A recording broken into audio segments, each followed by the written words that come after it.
अच्छा बच्चों, एक बार ना मैं फिर से एक्सप्लेन कर देता हूँ, ठीक है। अगर किसी को अभी कोई कंफ्यूजन रह गया होगा तो वो क्लियर हो जाएगा। एक बार फिर से मैं एक्सप्लेन कर रहा हूँ, ध्यान से सुनना बात को। ये हमारे पास एक यूनिवर्सल सेट है,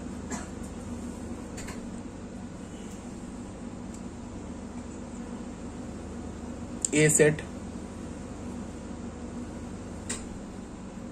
A set, B set, C set, ठीक है। इसको हमने ए बोल दिया, बी बोल दिया, सी, इसको डी, इसको ई, इसको एफ, इसको जी, इसको एच बोल दिया। तो ये जो एच रीजन है ना, एच रीजन, ये किसे रिप्रेजेंट कर रहा है? नीदर ए, बी और सी।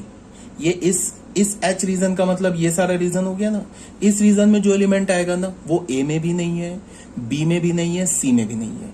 ए रीजन में आएगा वो सिर्फ ए में है, ये सिर्फ बी में है, और ये सी रीजन में सिर्फ सी में है। अगर मैं तुम्हें बोलूं कि number of element in A only, तो number of element in A only, A only, इसको मैंने क्या बोल रखा है? इसको हम कैसे लिखेंगे? Number of element in A में होगा, बी में नहीं होगा, सी में नहीं होगा। इसका मतलब ये number of element in small a region, इसकी बात हो रही है। तो इसको हम कैसे लिखेंगे? Number of element in A में से क्या सब्ट्रैक्ट कर देंगे? Number of element in A intersection B. उसके बाद क्या सब्ट्रैक्ट करेंगे? Number of element in A intersection C. उसके बाद क्या सब्ट्रैक्ट करेंगे? हाँ ठीक है, ए इंटरसेक्शन सी सब्ट्रैक्ट कर दिया। तो एक बार तो ए इंटरसेक्शन बी सब्ट्रैक्ट कर दिया, दूसरी बार ए इंटरसेक्शन सी सब्ट्रैक्ट कर दिया। तो ये जो जी पोर्शन है ना, जिसमें ए बी सी तीनों है, ये दो बार सब्ट्रैक्ट हो गया, तो एक बार ऐड कर दिया, A intersection B intersection C. इसी लाइन पे तुम number of element in B निकाल सकते हो, बी ओनली, और number of element in C only निकाल सकते हो, ठीक है। अब अगर मैं बोलूं number of element in A and B only, मतलब ई रीजन की मैं बात कर रहा हूं, इस रीजन में कितने एलिमेंट्स हैं?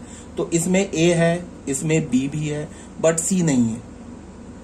इसको तुम कैसे लिखोगे? सिंपल लॉजिक से, ए इंटरसेक्शन बी में से क्या तुम सब्ट्रैक्ट कर दोगे? Number of element in A intersection B intersection C. Same line से number of element in A and C only, मतलब डी रीजन को भी इसी सेम लाइन से लिख लोगे। Number of element in B and C only, मतलब इस एफ रीजन की बात हो रही है, इसको भी तुम सेम लाइन से लिख सकते हो, मतलब इसी फॉर्म से तुम लिख सकते हो।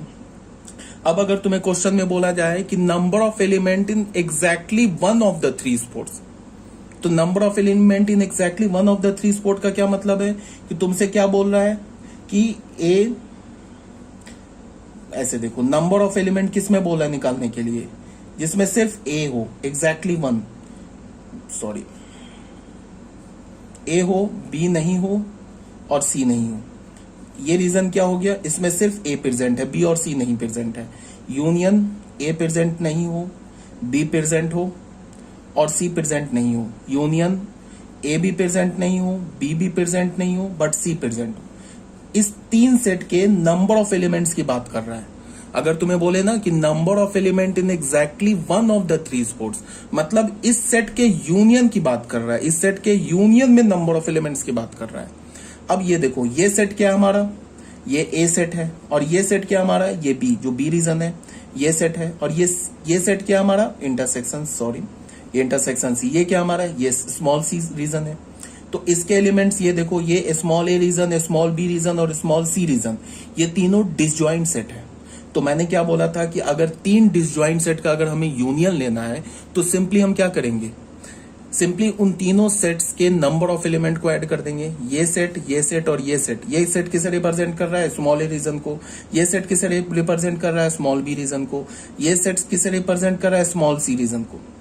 तो अगर मैं बोल रहा हूं ना यूनियन लेना, तो ये ए रीजन, बी रीजन और सी रीजन क्या हमारा? डिसजॉइंट है। तो इसका मतलब क्या है कि अगर हमें इन तीनों सेट के नंबर ऑफ एलिमेंट्स के यूनियन, सॉरी, इन तीनों सेट के यूनियन का नंबर ऑफ एलिमेंट्स निकालना है, तो हम क्या करेंगे? तीनों को सिंपली ऐड कर देंगे। Number of element in this plus number of element in this plus number of element in this. अब इसके नंबर ऑफ एलिमेंट को कैसे निकालोगे? ए में नंबर ऑफ एलिमेंट को कैसे निकालोगे? ये ऑलरेडी बता रखा है, ठीक है। बी के नंबर ऑफ एलिमेंट्स को कैसे निकालोगे? ये स्मॉल बी के नंबर ऑफ एलिमेंट को कैसे निकालोगे? बी सेट में से पहले तुम ए इंटरसेक्शन बी सब्ट्रैक्ट करो, बी इंटरसेक्शन सी सब्ट्रैक्ट करो, और एक बार क्या करो? A intersection B intersection C add कर दो, तो ये स्मॉल बी रीजन आ जाएगा।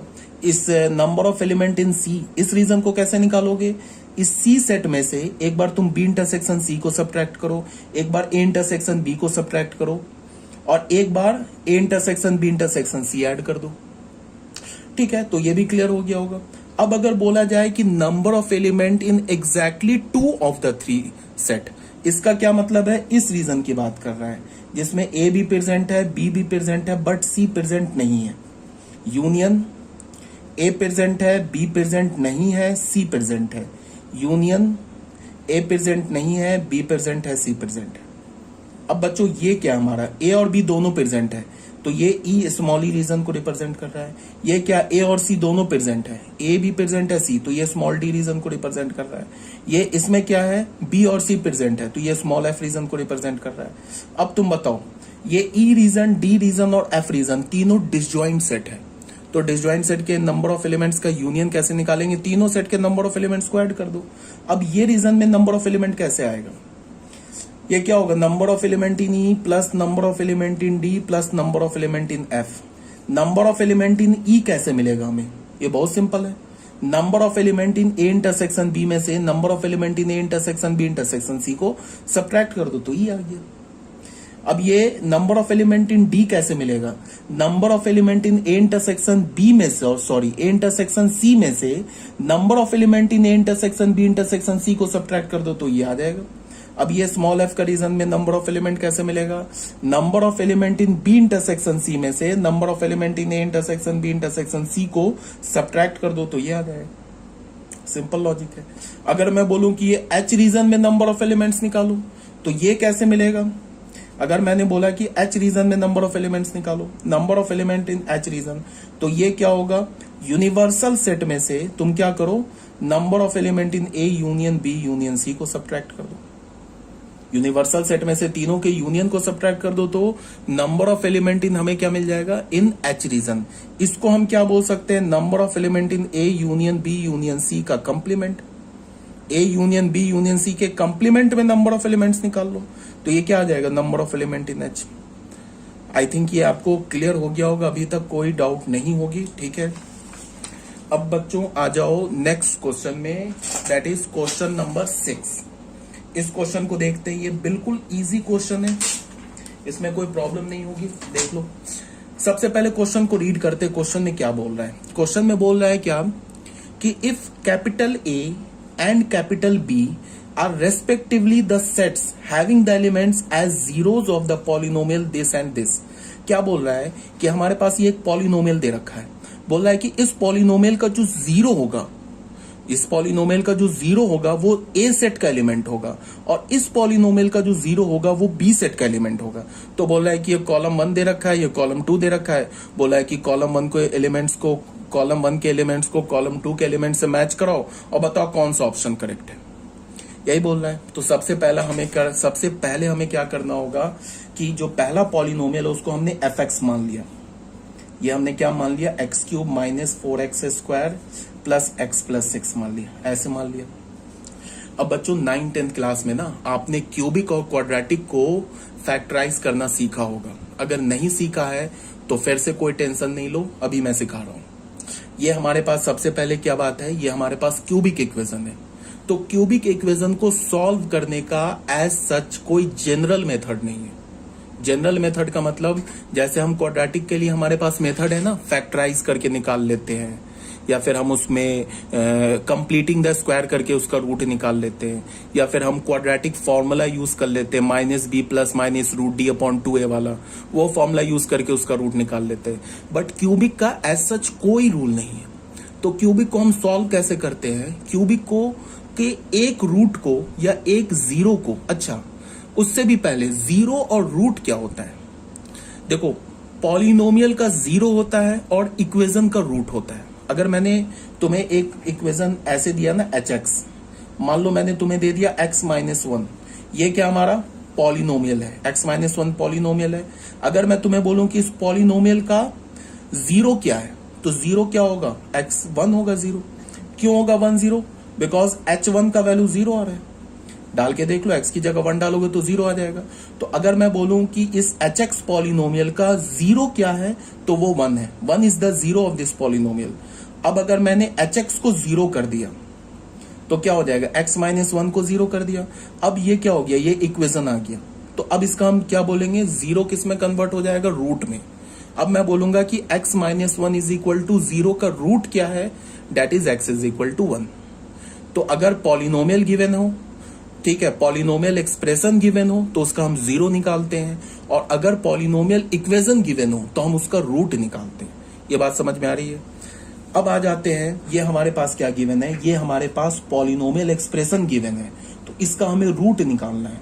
तो रूट निकालने के लिए क्या करते हैं, हम सबसे पहले हिट एंड ट्रायल मेथड से x का एक वैल्यू सिलेक्ट करते हैं और उस वैल्यू को यहां डाल के देखते हैं कि x के किस वैल्यू पर ये जीरो हो रहा है, fx जीरो हो रहा है। तो हमारा जो सिलेक्शन होता है x का वैल्यू, वो जनरली क्या होता है, plus minus one, plus minus two, zero, plus minus one upon two. ये मैंने बहुत बता दिया, ये प्लस माइनस वन में ही आ जाता है generally, most of the cases में प्लस माइनस वन से एक जीरो निकल आता है। या maximum plus minus two use कर लो, या और टफ क्वेश्चन होगा तो plus minus one upon two use कर लो, और ज्यादा टफ क्वेश्चन होगा तो plus minus one upon four, one upon three. इससे ज्यादा ऐसा नहीं रूट मिलेगा, वन अपॉन रूट टू ऐसा जीरो नहीं मिलेगा, या रूट टू अपॉन फाइव इस टाइप का जीरो नहीं मिलेगा। इतने कॉम्प्लिकेटेड नंबर्स नहीं आएंगे, सिंपल नंबर होगा जिससे तुम्हें एक जीरो मिल जाएगा। ठीक है, तो हमने क्या किया, हिट एंड ट्रायल मेथड से f की जगह x की जगह वन पुट किया, तो क्या हो जाएगा, one cube minus four into one square plus one plus six. तो क्या हो गया देख लो, one minus four minus three plus seven, ये क्या हो गया, four, which is not equals to zero. कोई बात नहीं है।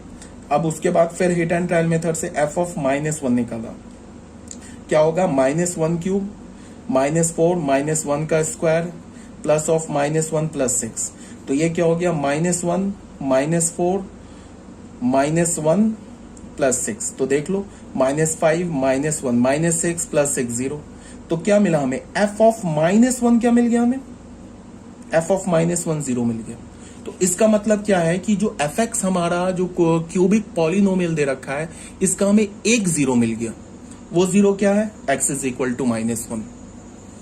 तो अब तुम्हें पता होगा कि ये जो हमारे पास fx है ना, x cube minus four x square plus x plus six, इसका एक जीरो क्या मिल गया, x, एक जीरो क्या मिला हमें, माइनस वन। तो यहां से हमें क्या पता चल गया कि x plus one is the factor of fx, is the factor of fx। fx का एक फैक्टर क्या आ गया बच्चे, x प्लस वन। इसका क्या मतलब है कि अगर तुम इस fx पॉलिनोमियल को x प्लस वन से डिवाइड करोगे तो रिमाइंडर जीरो होगा। फैक्टर है ना, तो फैक्टर तो कंप्लीट डिवाइड कर देगा ना। एक तो ये मतलब हुआ। दूसरा क्या इसका मीनिंग हुआ कि तुम एक्स क्यूब इस fx पॉलिनोमियल से x प्लस वन फैक्टर बाहर निकाल सकते हो।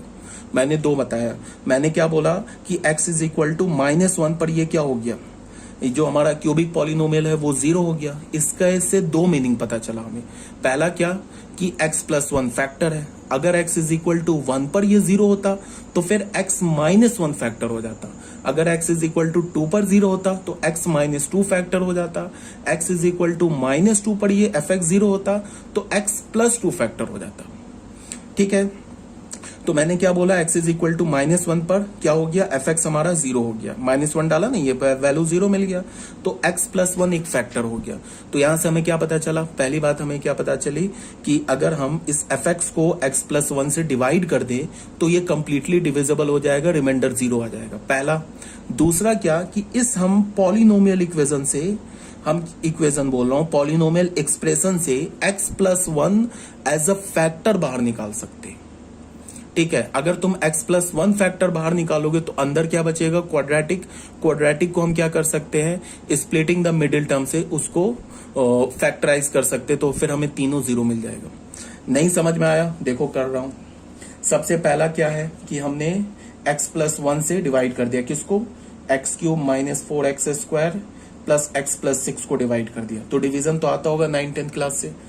क्या करेंगे हम लोग, एक्स क्यूब, इस डिविडेंड को पहले क्या करते हैं हम लोग, स्टैंडर्ड फॉर्म में लिखते हैं। स्टैंडर्ड फॉर्म में लिखने का मतलब कि इसके जो डिग्री है उसको हम क्या करते हैं, डिक्रीजिंग ऑर्डर में रखते हैं, 3 2 1 फिर डिग्री 0। तो है इसकी 6 का डिग्री क्या है, 0 है ना। क्यों है, because 6 into x to the power 0 लिखा है। तो 6 का डिग्री 0, तो 3 2 इसकी डिग्री 1 और इसकी डिग्री 0, तो ये स्टैंडर्ड फॉर्म में लिखा है। जो हमारा डिवाइजर है वो भी स्टैंडर्ड फॉर्म में लिखा है, x का डिग्री 1 और 1 का डिग्री 0। अब हमने क्या किया, डिविडेंड के फर्स्ट टर्म को डिवाइजर के फर्स्ट टर्म से डिवाइड किया, हमें क्या मिल गया एक्स स्क्वायर। अब ये जो एक्स स्क्वायर है ना, ये कोशिएंट का फर्स्ट टर्म आ गया। अब एक्स स्क्वायर से क्या करेंगे, इसको मल्टीप्लाई करेंगे एक्स प्लस 1 को, तो एक्स स्क्वायर प्लस एक्स क्या हो जाएगा, एक्स क्यूब। लाइक टर्म के नीचे लिख दिया। अब 1 इंटू एक्स स्क्वायर क्या होगा, plus x square, x square के लाइक टर्म के नीचे लिख दिया, सब्ट्रैक्ट किया, ये हो गया माइनस, ये हो गया माइनस, ये तो कैंसिल हो गया, ये क्या हो गया minus 5x square plus x plus 6। अब हमने क्या किया, अब ये हमारा न्यू डिविडेंड हो गया। फिर इस न्यू डिविडेंड का पहला जो टर्म क्या है, माइनस 5x स्क्वायर, और ये जो हमारा डिवाइजर है इसका पहला टर्म क्या, x, इसको हमने डिवाइड कर दिया तो क्या मिल गया माइनस 5x। तो ये कोशिएंट का हमारा दूसरा टर्म हो गया माइनस 5x। अब इस माइनस 5x से x को मल्टीप्लाई किया तो क्या मिल जाएगा माइनस 5x स्क्वायर। माइनस 5 से 1 को मल्टीप्लाई किया तो क्या मिल गया माइनस 5x। सब्ट्रैक्ट कर दिया, ये माइनस प्लस हो गया, ये माइनस प्लस हो गया, ये कैंसिल हो गया, ये क्या हो गया 6x प्लस 6। अभी भी देखो डिग्री, जो अभी हमारा जो न्यू डिविडेंड है इसकी डिग्री क्या 1 और डिवाइजर की डिग्री है क्या 1। तो जब तक डिग्री जो हो ना, या तो कांस्टेंट टर्म आ जाए या तो डिग्री लेस हो जाए, किससे, डिवाइजर से, तब तक हम डिवाइड करते रहेंगे। यहाँ पे अभी देखो डिग्री इक्वल है ना, इसकी डिग्री 1 इसकी डिग्री 1, तो अभी डिग्री इक्वल है तो अभी फर्दर डिवाइड होगा। हम डिवीजन कब स्टॉप करेंगे, जब हमारा रिमाइंडर का डिग्री डिवाइजर की डिग्री से या तो कम आ जाए या तो फिर वो कांस्टेंट आ जाए। तो अभी तो डिग्री इक्वल है तो फिर फर्दर हम डिवाइड करेंगे। डिवाइड कैसे करेंगे, 6x को किससे डिवाइड करेंगे, x से, क्या आएगा 6, ये 6 कोशिएंट का तीसरा टर्म हो जाएगा। फिर इसको 6 को x से मल्टीप्लाई करेंगे, होगा 6x प्लस 6, सब्ट्रैक्ट कर देंगे माइनस माइनस 0। अब देखो ध्यान से, अब हम लोग क्या लिख सकते हैं, ये तो आता है ना dividend is equal to divisor plus remainder, sorry dividend is equal to divisor into quotient plus remainder. तो डिविडेंड हमारा क्या है, x cube minus 4x square plus x plus 6। Divisor क्या हो गया हमारा x प्लस 1, कोशिएंट हमारा क्या हो गया x square minus 5x plus 6, remainder क्या हो गया 0। ऐसे लिख लिया तो कोई प्रॉब्लम नहीं है। तो इसको हमने क्या लिखा, x प्लस 1, ये क्या हो गया x square minus 3x minus 2x and plus of 6, तो ये क्या हो गया x प्लस 1, यहां से क्या हो गया x माइनस 3 x माइनस 2, ठीक है। अब ये किसके इक्वल है, x cube minus 4x square plus x plus 6। अब बच्चों यहाँ इसको मैंने कर दिया फैक्टराइज। अब तुम ध्यान से देखो, x के जो जीरोज हैं वो तो विजिबल हो गए ना। एक जीरो क्या हो गया -1, तो हमने पहले ही निकाल रखा है। दूसरा जीरो क्या हो गया 3, और तीसरा जीरो क्या हो गया 2। देख लो x का वैल्यू 3 डालो, ये पूरा 0 हो जाएगा तो ये 0 हो जाएगा। x का वैल्यू 2 डालो, ये पूरा 0 हो जाएगा तो फिर अगेन ये 0 हो जाएगा। तो ये 3 जीरोज आ गए, ठीक है। तो क्वेश्चन में क्या बोल रहा था कि इस पॉलिनोमियल के जो जीरोज होंगे वो ए सेट के एलिमेंट्स होंगे। तो ए सेट का एलिमेंट क्या मिल गया हमें, -1, 3, 2, ठीक है ना, ये मिल गया ना ए सेट का एलिमेंट। एक तो हमने क्या किया, पहले एक फैक्टर खोजा, फिर फैक्टर से डिवाइड किया। डिवाइड करने के बाद फिर हमने क्या किया, dividend is equal to divisor into quotient plus remainder के फॉर्म में लिखा। फिर हमें क्या मिल जाएगा, एक लीनियर मिल गया, क्वाड्रेटिक मिल गया। इस पे हमने स्प्लिटिंग द मिडिल टर्म लगा दिया। इतना सब करने के बजाय तुम क्या कर सकते थे, थोड़ा शॉर्टकट भी यूज कर सकते थे। कैसे, वो बता रहा हूं। हमारे पास क्या है, x cube minus 4x square plus x plus 6, और मैंने क्या बोला कि x प्लस 1 इसका एक फैक्टर है। इसका क्या मतलब है कि x प्लस 1 इससे बाहर आ जाएगा, मतलब x प्लस 1 तुम कॉमन ले सकते हो। अब कॉमन कैसे लेंगे वो बता रहा हूं। इसमें मैंने क्या किया, जो x क्यूब वाला है ना उसको ऐसे लिख दिया, ठीक है। उसके बाद x क्यूब से 1 डिग्री कम क्या होगा 2 सॉरी 1 डिग्री कम क्या होगा 2। तो अब मुझे एक्स स्क्वायर वाला टर्म ऐसे लिखना है कि एक्स क्यूब और एक्स स्क्वायर वाले टर्म में से x प्लस 1 कॉमन आ जाए। समझ रहे हो बात को। तो वो क्या लिखा मैंने, एक्स स्क्वायर लिख दिया अपने मन से। तो यहां पे देखो एक्स क्यूब और एक्स स्क्वायर में अगर तुम एक्स स्क्वायर कॉमन लोगे तो एक्स प्लस 1 आ जाएगा ना कॉमन फैक्टर। बट हमारे पास क्या लिखा है, -4x स्क्वायर, तो इसको भी बैलेंस करना है। तो इसको बैलेंस करने के लिए मैंने क्या कर दिया, ये बताओ एक्स स्क्वायर में क्या ऐड करें कि -4x स्क्वायर आ जाए, ये तुम बताओ। इसमें मैंने क्या ऐड कर दिया बताओ, -5x²। तो -5x² ऐड करने से देख लो, x² -5x² -4x² बैलेंस हो गया। ठीक है, तो अभी तक हमने यहां तक लिखा, अभी तक हमने x³ -4x² को यहां ऐसे लिख लिया। उसके बाद फिर अब मुझे एक आगे x वाला टर्म ऐड करना है, और ऐसा x वाला टर्म ऐड करना है जिसमें से अगर मैं -5x² और वो जो x वाला टर्म है उस दोनों से मैं कुछ कॉमन ले लूं तो x+1 आ जाना चाहिए। तो उसके लिए मैंने क्या लिख लिया, ऐसे देख लो, 5x+1, तो यहां भी माइनस कर दिया, -5x कर दिया। अब बच्चों देखो, यहां अगर मैं दोनों से, इस दोनों से अगर मैं -5x कॉमन लूंगा ना, तो फिर इस दोनों से x+1 कॉमन आ जाएगा। इस दोनों से अगर मैं x² कॉमन लूंगा तो x+1 कॉमन आ जाएगा। बट यहां तो मैंने -5x लिख दिया, बट यहां पे क्या है, ये तो +x है, तो इसे बैलेंस भी करना होगा। तो बैलेंस करने के लिए +6x ऐड कर दिया। तो देख लो, -5x और +6x बैलेंस हो गया, x आ गया, और बाकी जो कांस्टेंट टर्म लिखा उसे एज इट इज लिख दो। अब देखो, ये अगर तुम ऐसे समझ गए, तो अब देखो, इस दोनों से x² कॉमन लो तो ये क्या होगा, x+1। इस दोनों से -5x कॉमन लो तो क्या होगा, ये x+1। इससे 6 कॉमन लो तो क्या होगा, x+1।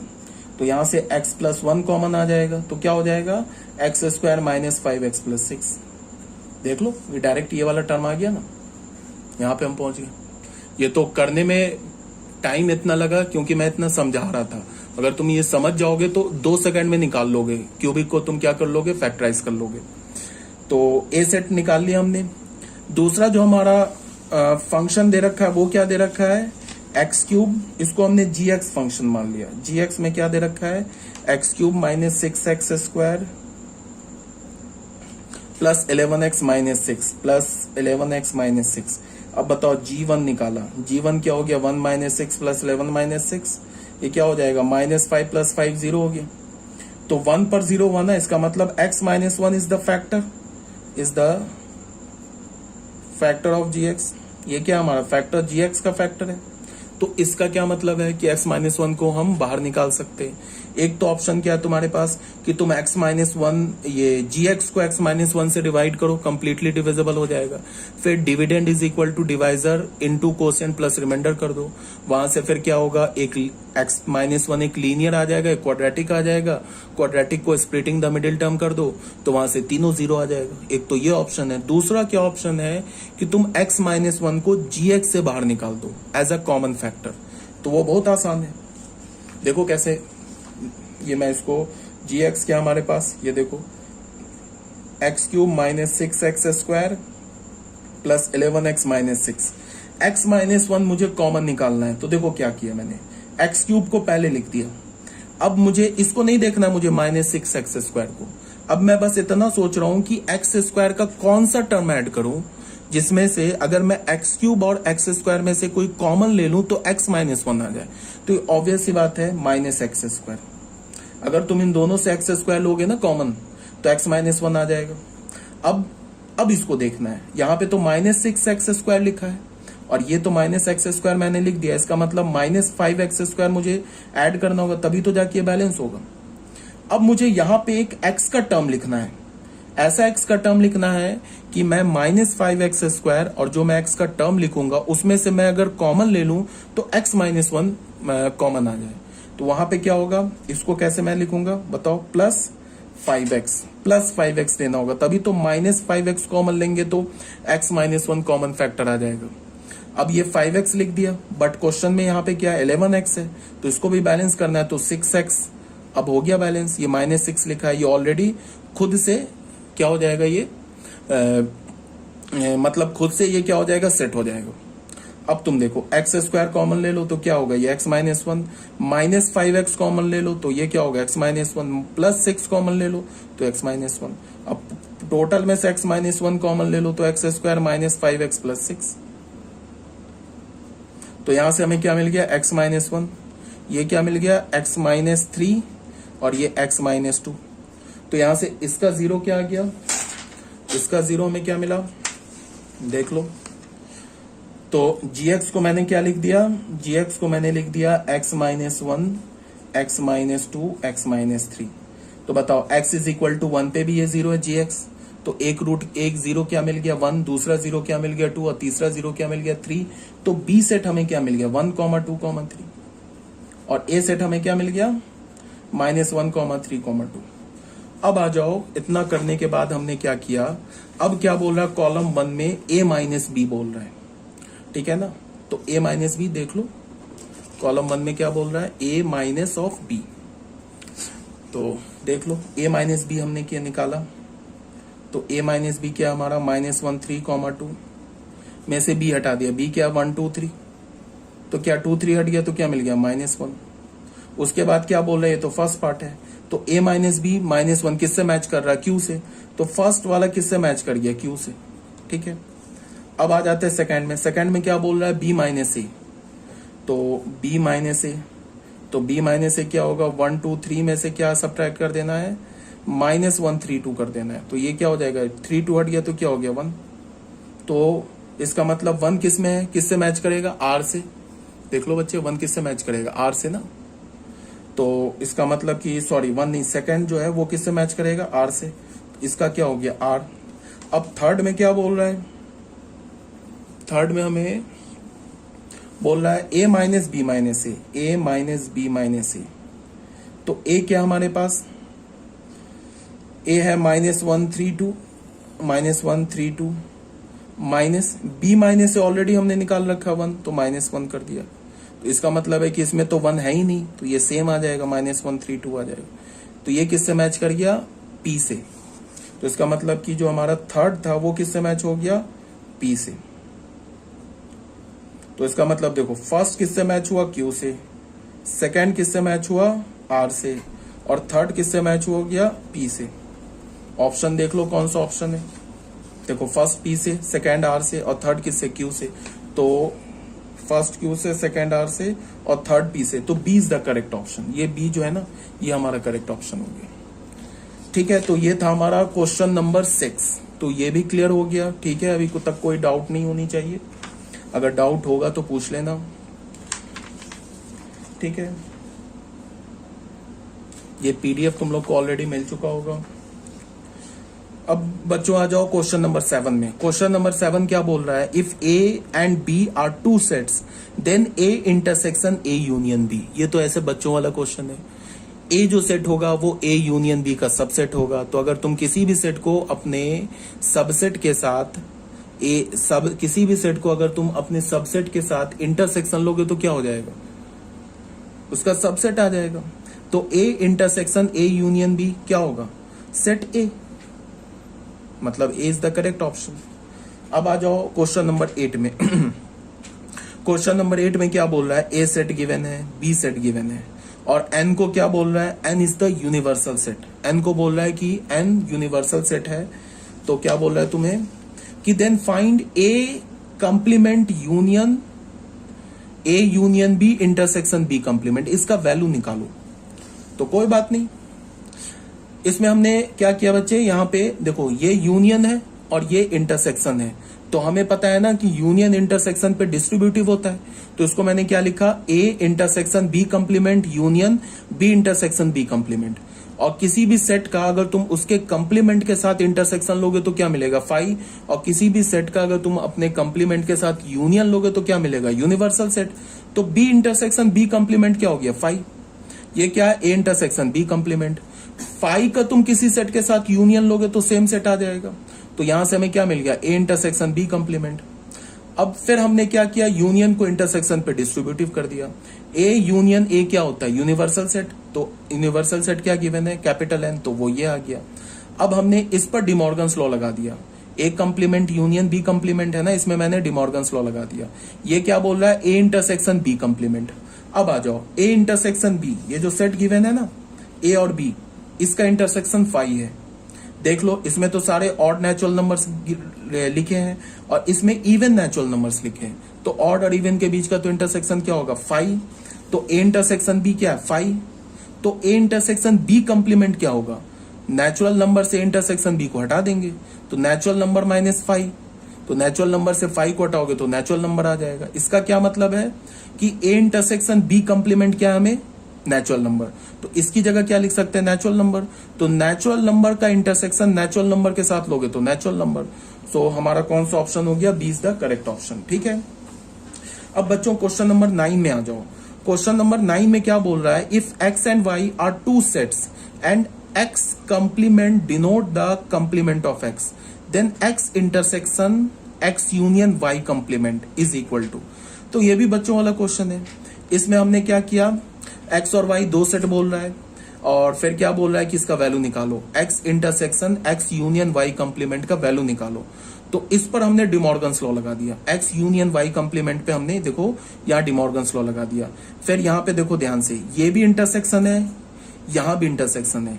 तो इंटरसेक्शन तो क्या बोलता हूं, एसोसिएटिव होता है, ऐसे लिख सकते हैं ना हम। अगर ऐसे लिखा है A intersection B intersection C, इसको हम ऐसे लिख सकते हैं ना, A intersection B intersection C. ये तो एसोसिएटिव होता है, एक बार ए और बी को एसोसिएट किया, यहाँ बी और सी को एसोसिएट किया, तो इक्वल होता है। तो इसको हमने क्या कर दिया, एक्स इंटरसेक्शन एक्स कंप्लीमेंट, एक बार इसको ब्रैकेट में लिख दिया, तो ये क्या होगा फाई। तो फाई इंटरसेक्शन वाई कंप्लीमेंट, तो फाई का इंटरसेक्शन दुनिया के किसी भी सेट के साथ क्या होता है, फाई। आंसर क्या आ गया, फाई। तो देख लो कौन सा ऑप्शन करेक्ट है, सी इज द करेक्ट ऑप्शन। तो ये बच्चों हमारा क्वेश्चन नंबर 9 भी सॉल्व हो गया। अब आ जाओ question number 10, 11, 12 and question number 13, 14 and 15। तो ये जो 10, 11, 12, 13, 14 एंड 15 ये क्वेश्चंस क्या कर रखा है मैंने, डू इट योर सेल्फ। एक बार देख लो ये क्वेश्चन, इसको आप घर पे खुद से सॉल्व करेंगे। ठीक है, अगर कोई डाउट होगा ना तो आप डाउट पूछ लोगे। ठीक है, कोई भी डाउट होगा तो पूछ लेना।